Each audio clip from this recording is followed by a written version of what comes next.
Boa noite, professora. Meu nome é Marcos. Eu e o aluno Gleison vamos apresentar agora o seminário como forma de avaliação da unidade 1 de Sociologia da Educação. Eu escolhi falar sobre o Karl Marx e a história de exploração do homem, e o Gleison ele resolveu falar sobre o Max Weber. No meu caso, eu decidi não falar sobre a teoria dele, né? A teoria do comunismo, do socialismo científico, mas sim sobre o pensamento do Karl Marx, do que ele imaginava, como que era a sociedade, a sua formação e a crítica do sistema capitalista, né? Que na época que ele fez a teoria dele, estava de força total depois da industrialização, né? Estava começando ali a ser o que é hoje. Então, cada pressuposto teórico procura de maneira particular descrever a realidade, resultando em diferentes abordagens e modelos teóricos. E dessa maneira, os modelos teóricos se complementam um ao outro, oferecendo diferentes perspectivas sobre a ciência, a realidade e a sociedade. Karl Marx foi um crítico da economia política. Sua teoria influenciou o desenvolvimento da ciência social, da filosofia e do movimento operário mundial, através de uma vida intensa política e intelectual, dando origem a uma corrente de pensamento revolucionário do ponto de vista teórico e prático, atingindo não somente acadêmicos e cientistas, mas todos aqueles que tinham um espírito revolucionário e queriam participar com ação política efetiva. O seu socialismo era voltado às relações do homem com o trabalho, né? Seu objetivo, com a sua teoria, era compreender o sistema capitalista e modificá-lo, propondo uma ampla transformação política, econômica e social, implantando uma ordem social justa e igualitária, na qual seriam eliminadas as diferenças, a competição e a propriedade privada. Pode passar, Gleice, para o próximo. Então, dessa forma, Marx descreveu a história na qual a sociedade se transforma através de forças de oposição que atuam sobre os agentes sociais, particularmente como o homem transforma a natureza pelo trabalho e a relação entre o trabalho e o desenvolvimento tecnológico e suas consequências na vida social e na história. Para Marx, a estrutura de uma sociedade reflete a forma como os homens se organizam para a produção social de bens. Assim, o estudo do modo de produção é fundamental para compreender como se organiza e funciona uma sociedade, sendo as relações de produção as mais importantes relações sociais existentes. Então, para Marx, a sociedade ela se forma através das relações de trabalho, né? E sendo as relações de produção as mais importantes relações existentes. Para Marx, a passagem de um modo de produção para outro é o resultado de uma luta de classes, onde a desigualdade de propriedade propiciada pela apropriação dos bens cria uma contradição que se acirra até ocasionar um processo revolucionário. Então, através de um sistema que o Karl Marx denominava socialismo científico ou comunismo, ele procurou demonstrar, através da análise científica e dialética da realidade social, que o capitalismo possui várias contradições históricas que o levaria à sua superação por um regime igualitário, né, e democrático, que seria o seu contrário, ou resultaria no aprofundamento da barbárie social. Então, para Karl Marx, o socialismo e os seus objetivos, como obter lucro de qualquer maneira, ia chegar um certo momento que ele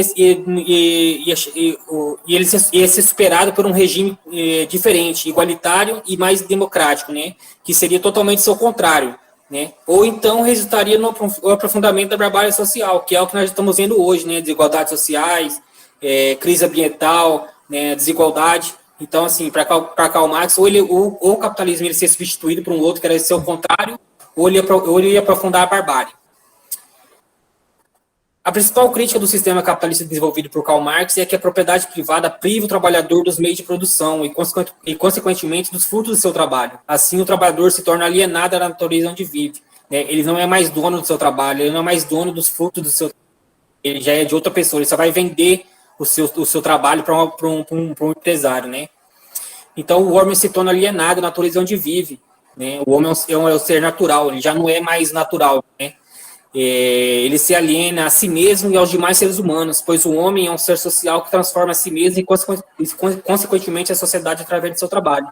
Dessa maneira, ao ser destituído de ser dono do seu trabalho, o homem se torna alienado, contribuindo muito o Estado e o sistema de leis, né, que agem segundo o interesse do empresariado, transformando a sociedade com o objetivo exclusivo de obter vantagens para a elite, da qual fazem parte. Então, o capitalismo, quando surgiu no século XVIII ali, quem foram os primeiros donos de empresas, os primeiros industriários, foram os próprios reis e os seus parceiros, vamos assim dizer, né? Eles formaram as leis para que eles se sustentassem no poder, né? Eles aproveitaram do contexto social que o povo vivia na base rural praticamente sem nada, na miséria, né? E aí através do socialismo e de outras ciências, eles colocaram na cabeça das pessoas que o bom mesmo era viver na cidade, viver no urbanismo, né, onde teria trabalho, mas a gente sabe que no começo ali do capitalismo, as condições de trabalho eram precárias, né, era uma exploração. Até hoje, de certa forma, é. Pode passar para a próxima, Gleice, na última. Por fim, a liberdade e a justiça, que são valores máximos do liberalismo econômico, não resistem às contradições das desigualdades sociais promovidas, né, pelas relações de produção. As relações de produção, elas têm muitas contradições, né, muitas desigualdades, né, não é o valor que ela prega de liberdade e justiça, não contrapõe a isso, as desigualdades sociais. Então, as relações de trabalho dividem o homem em proprietários e não proprietários do meio de produção, originando assim classes sociais que são, antes de tudo, desigualdades estabelecidas de antagonismo e exploração. Então, as classes sociais para Karl Marx são, antes de tudo, estabelecidas por antagonismo e exploração. Desde a criação da sociedade, os antagonismos e divergências estão ligados a toda relação social em todos os níveis. Então, desse modo, a história humana é uma história de disputa constante de interesses que se opõem. Assim, a superação dessa oposição de uma classe por outra se dará na medida em que a classe trabalhadora derrubar o capitalismo, dando início a uma sociedade sem classes. Concluindo, professor, o sistema que o Marx desenvolveu, o comunismo, o socialismo científico, até hoje é um sistema assim, avançado, né? Para a sua época era bem avançado mesmo, porque naquela época, no surgimento ali, que o capitalismo estava em pleno desenvolvimento, as pessoas poderiam ver com ele como utopia, como até hoje, né, veem, né?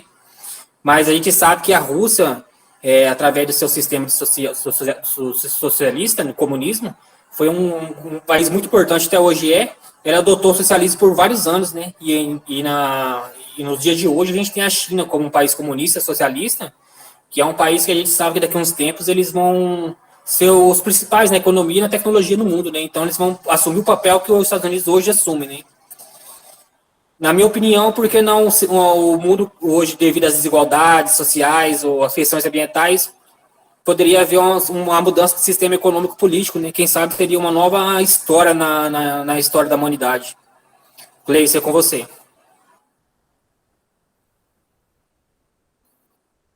Obrigado, Marcos. Olá, tudo bom? Professora, tudo bem? Boa noite. Então, eu vou falar para vocês aqui sobre Max Weber, né? Um dos principais sociólogos, né? Um sociólogo alemão, e trouxe teorias e métodos para entender a sociedade, né? E também nos define conceitos sobre ação social, fato social e o tipo ideal, né? Então, assim, Weber, ele tem uma sociologia compreensiva, vamos dizer assim, né? Ele não apresenta tratamentos, ele não define o que está errado e o que está certo, né? O conceito dele era entender a sociedade, né? Através da ação social, ele explica que a ação social ela é executada pelos indivíduos, ela está dentro da nossa sociedade, né? Nós, como atores, né? Damos sentido àquilo, em tal ou qual posição que a gente está, né? A ação social sempre tem um sentido de intencionalidade, a gente tem um objetivo para fazer as nossas ações, né? Então, o fato social, evidenciado por Weber, segundo ele, é um feixe inesgotável de possibilidade de análise, composto por inúmeros ângulos de análise, né? Então, vamos pegar um exemplo, assim, como uma determinada pintura, um quadro que esteja dentro de uma sala de aula, a gente coloca várias pessoas para analisar aquele quadro.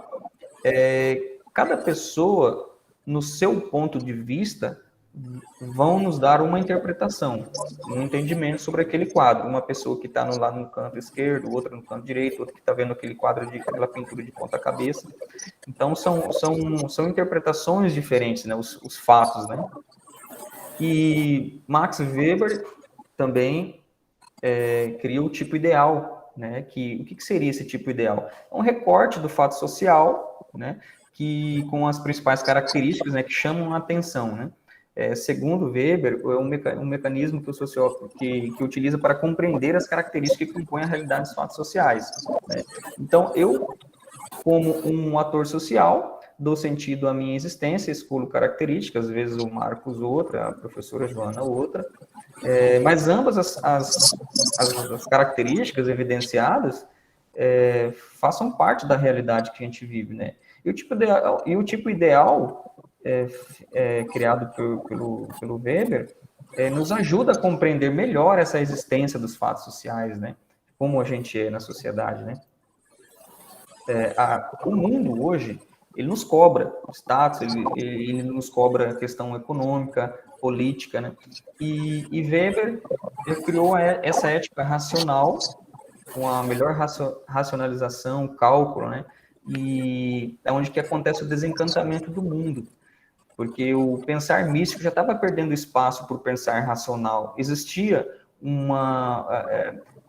via-se uma necessidade de ser mais racional, de entender os porquês, de ter um sentido para as coisas, né?